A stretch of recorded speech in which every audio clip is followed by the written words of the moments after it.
It's time to sit back, relax, and listen to Conversations with Joan. Conversations with Joan will inspire, motivate, and empower you. Live your best life now. Listen, learn, think, and decide. And now, here's your host, Joan Herman. Welcome to Change Your Attitude, Change Your Life's Conversations with Joan. I'm Joan Herman. Thanks for tuning in. Conversations with Joan focuses on topics that are important to your life, from health and wellness to professional development to personal well-being. Changemakers join me to share their insights, tips, and strategies so you can thrive and live your best life now. Thank you for taking time for yourself, and thank you for letting us be a part of your life. Now, let's start talking. Society gives us very clear messages about what we're supposed to look like, and when we don't conform, we're left feeling ashamed, insecure, angry, and frustrated.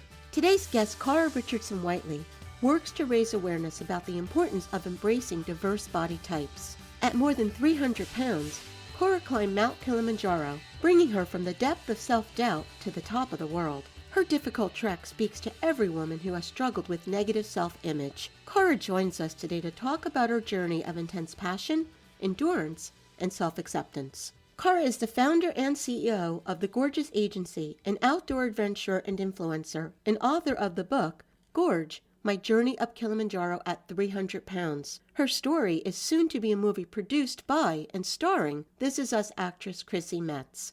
Welcome, Cara. Thank you so much for joining us. Oh, my pleasure. Thank you so much for having me, John. So, Cara, you have such a fascinating story, and you are doing really important work. So, how did you get started? I want to talk about the mountain climbing aspect first. How did you get interested in mountain climbing? Well, as somebody who's lived in a larger body for the majority of my life, I first started struggling with weight when I was 9 years old, and then it really amplified when I was 12.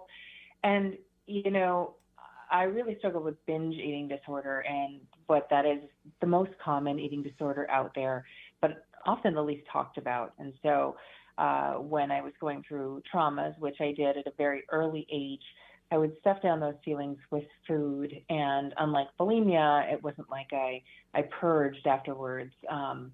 So the weight really kept on going and going. And the more that I ate for feelings and pushing away feelings, the more I pushed away also joy from my life. And so, whenever you have any kind of coping mechanism, whether it's food or drugs, alcohol, gambling, it's about pushing away, right? And what I noticed was I was about to turn 30, and I got this adventure travel catalog in the mail, and I thought to myself, well, I'll do that when I lose weight. And I realized how much of a conversation that was in my head, that I didn't feel worthy until I dropped pounds, right? Mm-hmm. And I realized I said that about everything. I'll buy myself a whole new wardrobe when I lose weight. I'll go to the doctors when I lose weight. And everything was put behind this goal of changing my body. But when I looked at this adventure travel catalog and I was about to turn 30, I realized, I'm not getting any younger. And so when am I going to start doing these things? And how can I be a hiker girl when I, at the time, do not fit the mold of the way that hikers were shown in marketing materials, in these glossy images?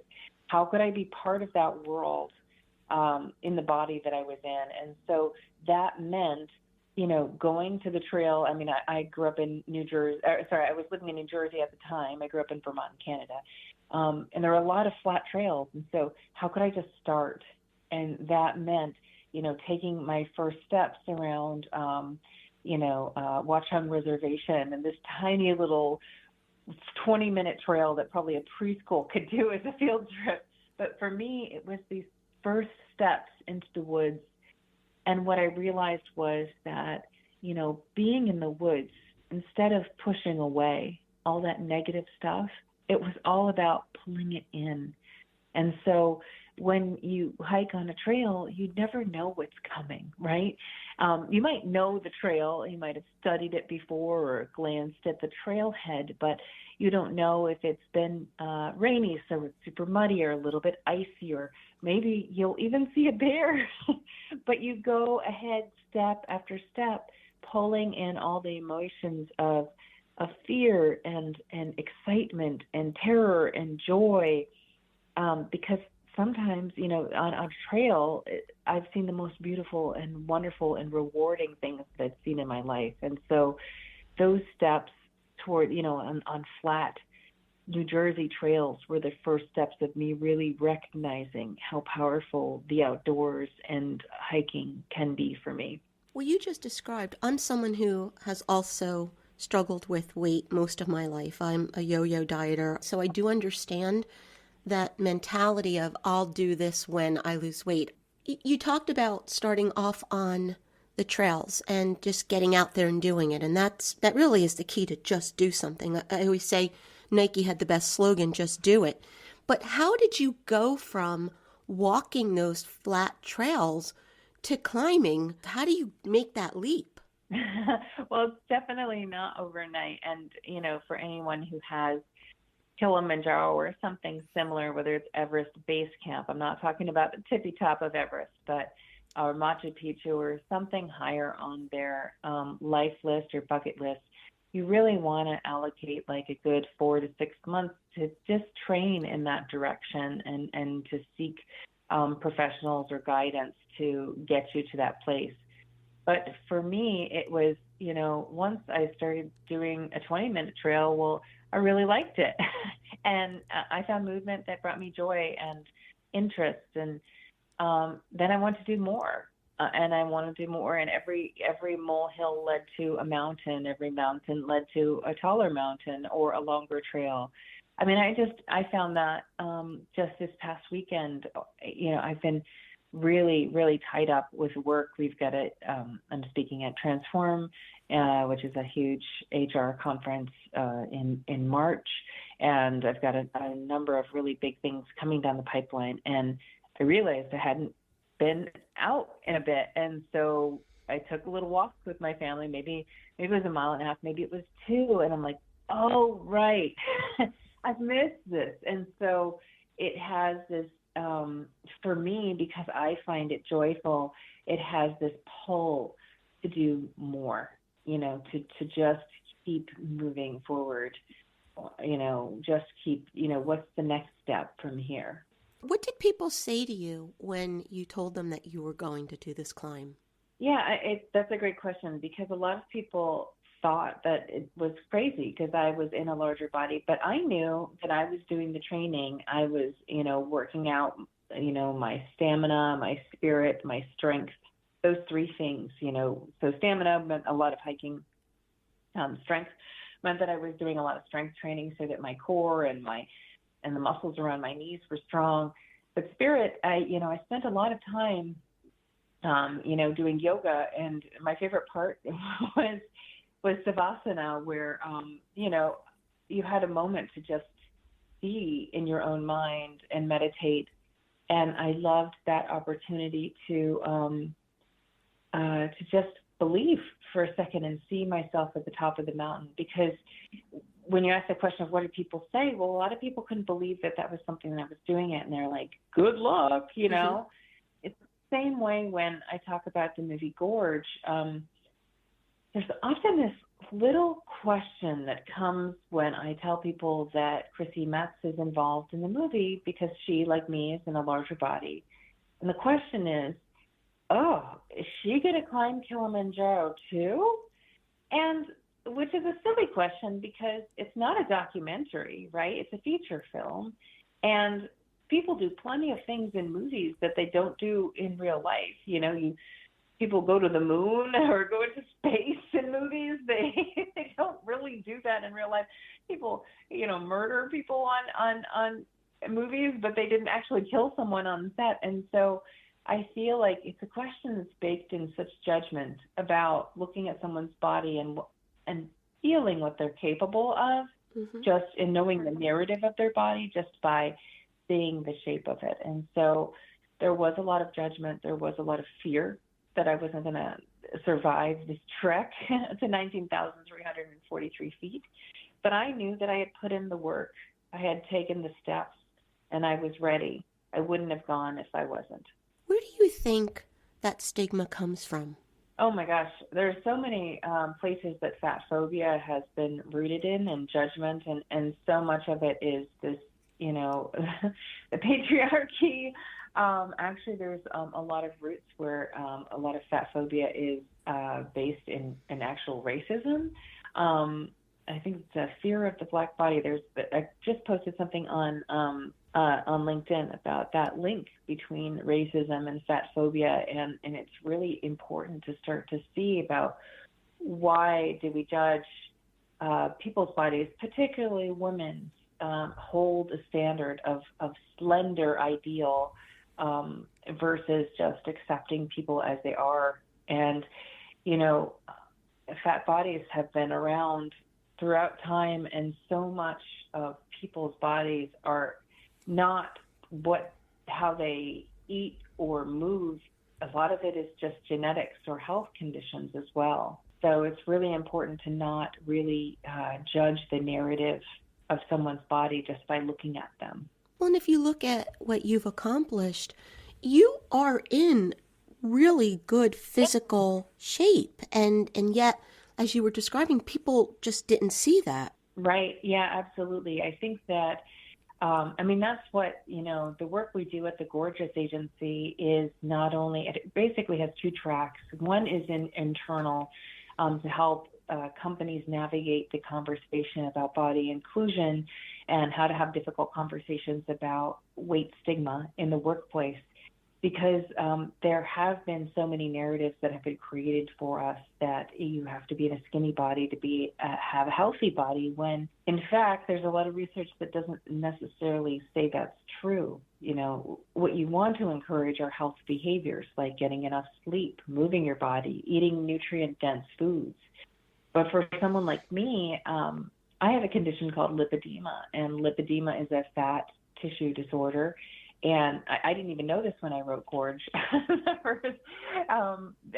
I carry the majority of my weight between my navel and my knees, and come to find out, that's actually a fat disorder that if I want to remove that tissue, it takes surgery to do that. It's not going to leave on its own. There's no amount of diet or exercise that would even change that.